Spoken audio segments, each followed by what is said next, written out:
Let's talk about cruise credit cards, because if you've ever booked a cruise, you've probably seen them. You're on a cruise line's website, or maybe you just got back from a sailing, and suddenly you're being offered a credit card with a picture of a cruise ship on it. And the pitch is always something like, earn points towards your next cruise, get onboard credit, special perks for cardholders. And it sounds great, especially if you already know that you love cruising. But here's the big question. Are cruise credit cards actually worth it? Or are there better cards that you should be using instead? In this video, we're gonna break down the major cruise credit cards, look at how they earn, what you actually get, and then compare them to general travel cards that I personally use when booking cruises for my family. Because if you watched my channel before, you know that I care about one thing, getting the most travel possible for the least amount of money. And cruise cards don't always do that. Stick around until the end because I'm going to tell you exactly what cards will give you the best value if you're a frequent cruiser like me. If you're new here, my name's Mary, and I teach families how to maximize their points, miles, and money so that you can travel the world for nearly free. If you learned something new today, make sure to hit the like button because it really helps the channel. And if you're totally new to points and miles travel, then grab a copy of my free beginner's guide to points and miles, which you'll find in the description. Now let's get into it. How cruise credit cards actually work.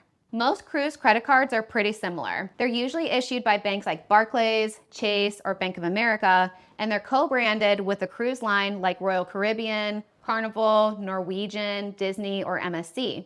And the basic structure is this. You earn points or rewards when you use the card. The points are typically only redeemable for onboard credit, discounts on future cruises, or sometimes statement credits towards cruise line purchases. So on the surface, that sounds fine. You use the card, earn the points, and then apply those points to your next cruise. But the problem usually comes down to value.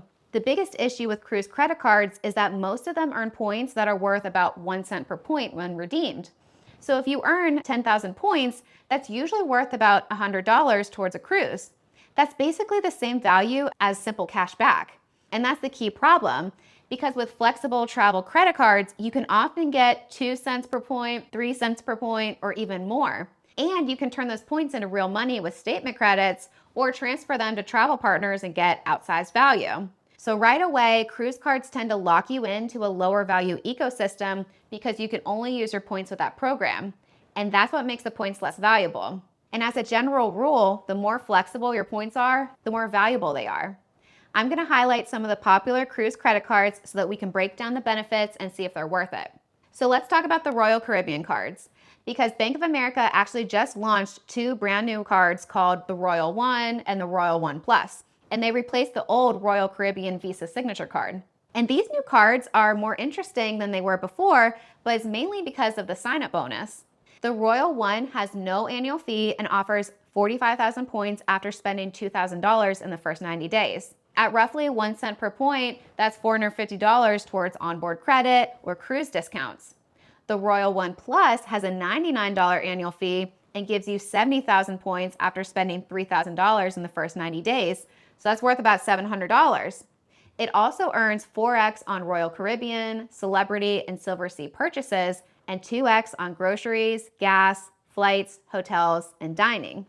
It comes with priority boarding, priority luggage handling, and a TSA PreCheck or global entry credit every 4 years. And honestly, those sign-up bonuses are pretty decent. If you already have a Royal Caribbean cruise booked and you're looking to spend the money anyway, then getting $450 or $700 in onboard credit just for meeting a spending requirement is real value. But here's the thing. Once that bonus is gone, then you're back in the same situation as every other cruise card. Your points are locked into Royal Caribbean's ecosystem, and they redeem at about 1 cent per point each, and you can't transfer them to airlines or hotels. So the long-term value just isn't there compared to flexible travel cards. And that's really the pattern that you're going to see with all of these cruise cards. The sign-up bonus might be worth grabbing in the right situation, but as your everyday card for building long-term travel rewards, flexible points cards are almost always going to beat them. Now, I've been cruising a lot with Carnival recently because they've been sending me casino offers and discounted fares, so I keep getting ads for the Carnival World MasterCard. This card is issued by Barclays and has a similar structure to what we just discussed. The sign-up bonus is 30,000 points after spending $1,000 in the first 90 days. It earns what are called fun points, 2x on Carnival and eligible brands like Holland America and Princess, and 1x on everything else. No annual fee, no foreign transaction fees, And those points are redeemable for about 1 cent per point, although you can get up to 1.5 cents per point if you're applying them towards a larger purchase in the $1,500 to $5,000 range. Redemptions start at 5,000 points for $50 in onboard credit. Gift card redemptions are worth less than 1 cent per point, so those aren't going to be worth it. So you're not really getting any outsized value from your points with this card. You're basically getting a cruise-specific cashback card capped at 1.5 cents per point. The Carnival World MasterCard does come with some nice extras though. Travel accident insurance, trip cancellation and interruption coverage, baggage delay insurance, and auto rental collision damage waiver. And you get a 10% discount on shore excursions booked through the cruise line. Now, the Carnival World MasterCard is actually getting a facelift in September 2026. So the new version will earn up to 6x Carnival Rewards points on Carnival purchases, 3x from the card itself, plus 3x earned through Carnival Rewards. And it'll also earn 2x at restaurants and grocery stores, which is definitely an improvement over the current structure. And they're updating the redemption options too, which hopefully will be better. So we'll see what happens in September, and I'll do an updated video on the new card. So if that's something that you're interested in, then make sure that you're subscribed. Let's move on to the Norwegian Cruise Line World MasterCard, which is also issued by Barclays. Just like the other cruise cards that we talked about, the structure here is very similar. No annual fee, no foreign transaction fees. The welcome offer is usually around 20,000 to 30,000 points after spending about $1,000 in the first 90 days, though that can vary depending on the promotions. And you'll earn 3x points on Norwegian purchases, 2x on eligible airline and hotel purchases, and 1x on everything else. Points can be redeemed for onboard credit, discount towards cruises, cabin upgrades, and cruise vacation packages. And once again, when you look at the redemption value, the math looks very similar to other cruise cards. In most cases, points redeem at about 1 cent per point. So you're earning cruise-specific cash back, and your points are locked into the Norwegian ecosystem with no ability to transfer to airline or hotel partners. And for the Holland America and Princess cruise cards, it doesn't even make sense to have those because they come with fewer perks than the Carnival card, which at least includes travel protections and a shore excursion discount. So what's the problem with all of these? Well, like we said, they're all very limited. You're earning rewards that are tied to one cruise line, can't be transferred anywhere else, and usually redeem at a fixed low value. And if that cruise line raises prices, or you decide to try a different line, or you want to fly somewhere instead and do a completely different type of vacation, then those points lose all of their value and flexibility. And flexibility is where the real power of travel rewards comes from. And that's exactly why I personally don't use cruise credit cards when I book cruises for my family. Instead, I use flexible travel rewards cards because they give you way more options and often much better value.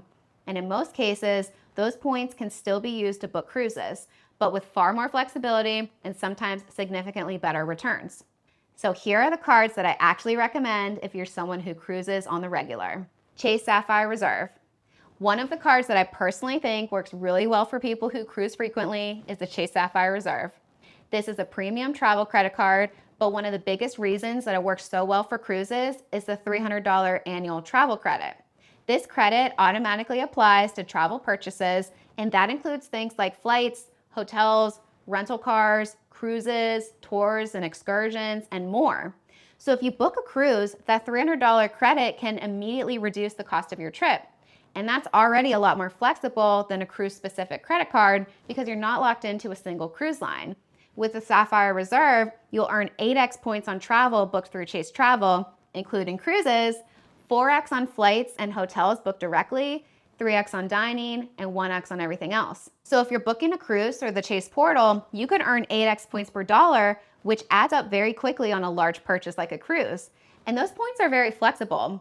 You can always redeem them for a statement credit at 1 cent per point, similar to what you get with a cruise card, but the big difference is that you're not locked into using them for cruises. And if you transfer the points to airline and hotel partners, that's where you can get significantly more value, often 2, 3, or even 4 cents per point. The card also comes with the Edit Hotel credit, which can be used to book a nice hotel stay before or after your cruise. A 2-night stay is required to use that credit, but arriving at the port city at least a day early is something that I always recommend anyway because it protects you if your flights get delayed. You also get $10 in monthly Lyft credits, which can help cover transportation between the airport, your hotel, and the cruise port, plus dining credits at select restaurants. So instead of earning points that only work for one cruise line, the Sapphire Reserve gives you flexible points, travel credits, and multiple ways to offset the cost of your trip. I have a full review of the Sapphire Reserve on my blog, so I'll leave a link in the description if you want to go deeper on all the benefits. Chase Sapphire Preferred. Now, if the Chase Sapphire Reserve feels like a bit too much card for you, then there's also a lower annual fee option, and that's the Chase Sapphire Preferred. This card has a much lower annual fee, and while it doesn't come with nearly as many travel credits as the Reserve, it still earns the same valuable Chase Ultimate Rewards points. And those points are extremely flexible. You can transfer them to airline and hotel partners and get way more than 1 cent per point in value. When it comes to earning, you'll get 5x on travel booked through Chase Travel, 3x on dining, 3x on select streaming services and online grocery purchases, 3x on vacation rentals, and 3x on gas purchases, 2x on travel purchased directly, including cruises, and 1x on everything else. The Sapphire Preferred also has a $100 annual hotel credit when you book through the Chase Travel Portal, which can be really useful if you're staying at a hotel the night before or after your cruise. If you want to know how valuable Chase Ultimate Rewards points are, then you'll want to check out my series about what your points are worth, where I break down what you can get with 15,000 Chase points all the way up to 150,000 Chase points. So I'll link that playlist in the description. Another card that works really well for people who cruise frequently is the Capital One Venture X. One of the biggest reasons is how simple the earning structure is. You earn 2 miles per dollar on every purchase, no matter what you're buying. That's actually a big advantage compared to most cruise credit cards, which earns 2x on cruise purchases, but only 1x on everything else. With the Venture X, you're earning 2x everywhere, which means that your everyday spending is generating rewards faster. When it comes to redeeming those miles, one of the easiest options is the Purchase Eraser, which lets you apply miles towards travel purchases that you've already made, including flights, hotels, rental cars, and even cruises. Those miles redeem at 1 cent per point this way, which means that you're effectively getting 2% back towards travel on every dollar that you spend. This actually beats most cruise-specific credit cards on everyday spending. The card also comes with a $300 annual travel credit through the Capital One Travel Portal.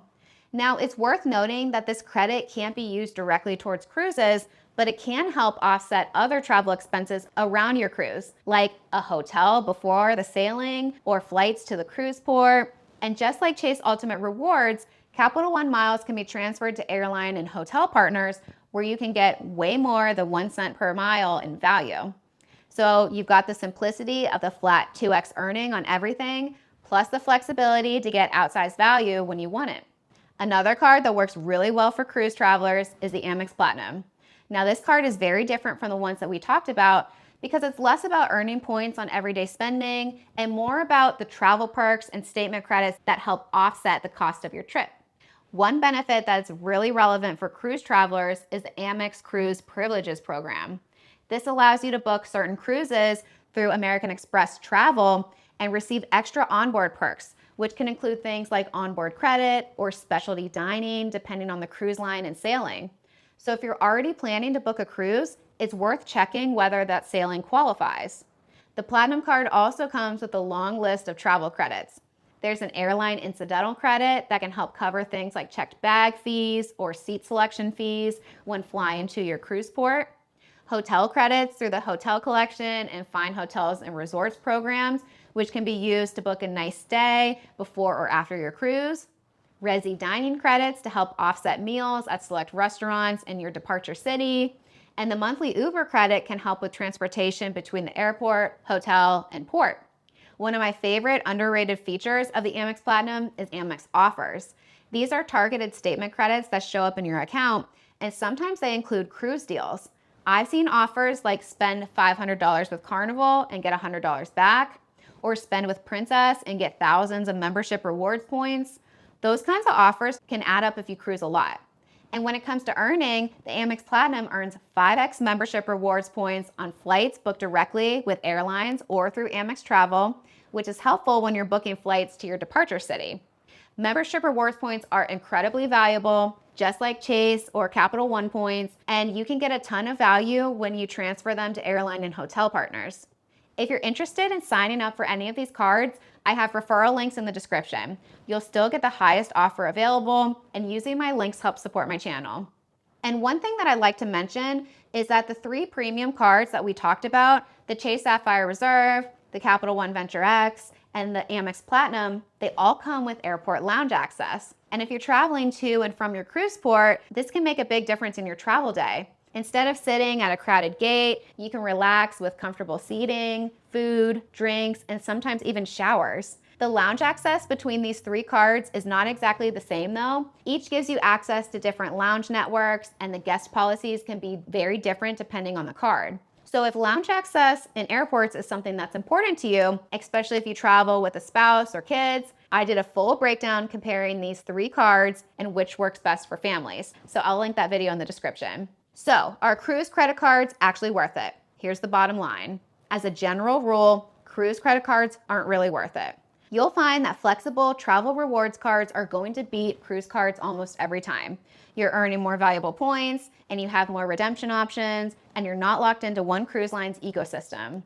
Most cruise cards are basically giving you 1% back towards cruises, sometimes a little more, but cards like the Sapphire Reserve, Sapphire Preferred, Venture X, or Amex Platinum give you points that you can use for cruises if you want, or flights, hotels, or any other travel experience. And that flexibility is what usually leads to much better overall value long term. Now that said, there is one exception, and that's if a cruise card launches with a genuinely large sign-up bonus and you already have a cruise booked with that line or you will be spending with them, then it could be worth grabbing the card to capture that bonus. $700 in onboard credit for meeting a spending requirement that you were going to hit anyway is a good deal. Just don't mistake that first year value for a reason to keep it as your long-term everyday card. Cruise credit cards can help you save a little on cruises, but flexible points can help you travel the world. If you're interested in any of the cards that we talked about in this video, I'll leave links in the description so you can check out the current welcome offers. And if you're new to points and miles, grab a copy of my free beginner's guide in the description as well. Thanks for watching, and I'll see you in the next video.